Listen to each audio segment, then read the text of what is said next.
Hello மக்களே, welcome to கரு kitchen. நேற்று வந்து பார்த்திங்கன்னா ஒரு பூண்டு குழம்பு ரெசிபி வந்து நான் நம்ம சேனலில் போட்டிருந்தேன். அதுக்கு காம்பினேஷனாக ஒரு உருளைக்கிழங்கு மசியல் இல்லை பொடிமாஸ்னு சொல்லலாம், அது பண்ணியிருந்தேன். அது எப்படி பண்ணுறதுன்னு வாங்க வீடியோக்குள்ளே போய் பார்க்கலாம். அதுக்கு வந்து பார்த்திங்கன்னா ஃபஸ்ட்டு ஸ்டவ் ஆன் பண்ணி கடாய் வச்சு, கடாயில் ஒரு 2 ஸ்பூன் வந்து குக்கிங் ஆயில் ஆட் பண்ணிவிட்டு 1 ஸ்பூன் கடுகு ஆட் பண்ணி, கடுகு நல்லா பொரிஞ்சதுக்கப்புறமா ஒரு பெரிய வெங்காயம், 4 பச்சை மிளகாய், தேவையான அளவு கருவேப்பிலை இதெல்லாம் ஆட் பண்ணிடலாம். வெங்காயம், பச்சை மிளகாய் இதெல்லாமே பொடி பொடியாக கட் பண்ணிக்கலாம், பொரியல் கட் பண்ணுற மாதிரி. ஸோ ஆட் பண்ணிவிட்டு இந்த மாதிரி நல்லா வதக்கி விட்டுருங்க.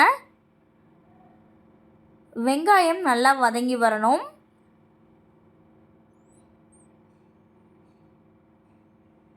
இந்த ரெசிபி ரொம்ப குயிக்காக பண்ணிடலாங்க.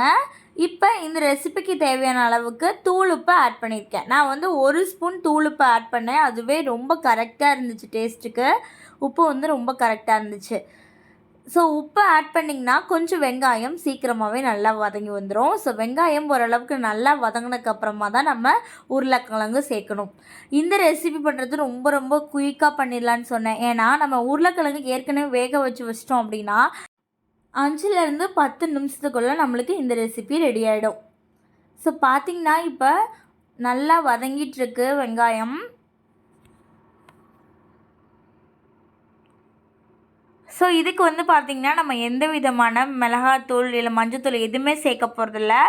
வெறும் ஒயிட்டாகவே விட்டுற போகிறோம். அதுக்கப்புறம் வந்து பார்த்திங்கன்னா டேஸ்ட்டை இன்னும் கொஞ்சம் அதிகமாக எடுத்து கொடுக்கறதுக்கு நம்ம தேங்காய் சேர்க்க போகிறோம். இது வந்து பார்த்திங்கன்னா வத்த குழம்பு, பூண்டு குழம்பு, புளிக்குழம்பு இதுக்கு எல்லாமே இந்த பொடிமாஸ் இல்லை மசியல்னு சொல்லலாம். இது வந்து பார்த்திங்கன்னா ரொம்ப சூப்பராக இருக்குங்க.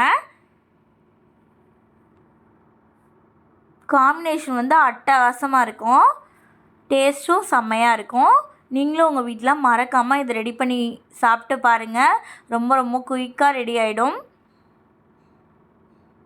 ஸோ இப்போ வந்து பார்த்திங்கன்னா வெங்காயம் ஓரளவுக்கு நல்லா வதங்கி வந்துருச்சு. அடுத்து வந்து பார்த்திங்கன்னா நம்ம உருளைக்கிழங்கு சேர்த்துடலாம். உருளைக்கிழங்கு வந்து பார்த்திங்கன்னா நல்லா வேக வச்சுட்டு இந்த மாதிரி நல்லா கையிலையே மசிச்சு விட்டுருங்க. ஸோ உருளைக்கிழங்கு சேர்த்துட்டு நம்ம உப்பு எல்லாமே சேர்த்துட்டோம். காரத்துக்கு பச்சை மிளகாய் சேர்த்துட்டோம், உப்பு சேர்த்துட்டோம். அதனால் இனிமேல் எதுவுமே நம்ம சேர்க்க போகிறது கிடையாது. லாஸ்ட்டில் நம்ம தேங்காய் துருவல் மட்டும்தான் ஆட் பண்ண போகிறோம். ஸோ இப்போ நம்ம உருளைக்கிழங்கு சேர்த்துட்டு நல்லா இந்த மாதிரி ஒரு 2 மினிட்ஸ்க்கு நல்லா இந்த மாதிரி கலந்து விட்டுருங்க.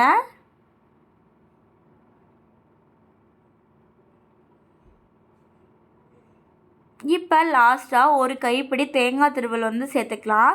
தேங்காய் துருவல் சேர்த்திங்கனாலே டேஸ்ட்டு வந்து இன்னும் கொஞ்சம் என்ஹான்ஸ் பண்ணி சூப்பராக இருக்கும். டேஸ்ட் எடுத்து கொடுக்குன்னு சொல்லலாம். இது வந்து பார்த்திங்கன்னா பூண்டு குழம்புக்கு பக்காவான காம்பினேஷன். வேறு எந்த பொரியல் அடுத்த சாய்ஸ்க்கே நம்ம போக மாட்டோம். இது சாப்பிட்டோம் அப்படின்னா அவ்வளோதாங்க. ஒரு 2 மினிட்ஸ் கழித்து தேங்காய் துருவல் ஆட் பண்ணி ஒரு 2 மினிட்ஸ் கழித்து நல்லா வதக்கி விட்டுருங்க. வதக்கி விட்டதுக்கப்புறமா நம்ம ஸ்டவ்வை ஆஃப் பண்ணிட்டோம் அப்படின்னா நம்மளுக்கு சூப்பரான உருளைக்கிழங்கு பொரியல் இல்லை உருளைக்கிழங்கு மசியல் இல்லை உருளைக்கிழங்கு பொடிமாஸ்ன்னு கூட சொல்லலாம். என்ன கேட்டிங்கன்னா இந்த 3மே ஒன்று அப்படின்னு தான் நான் சொல்லுவேன். ஸோ பார்த்திங்கன்னா இது வந்து நம்மளுக்கு ரெடி ஆகிடும். நீங்களும் உங்கள் வீட்டில் ட்ரை பண்ணி பார்த்துட்டு எப்படி இருக்குன்னு கீழே கமெண்ட் பண்ணுங்கள். தேங்க்யூ.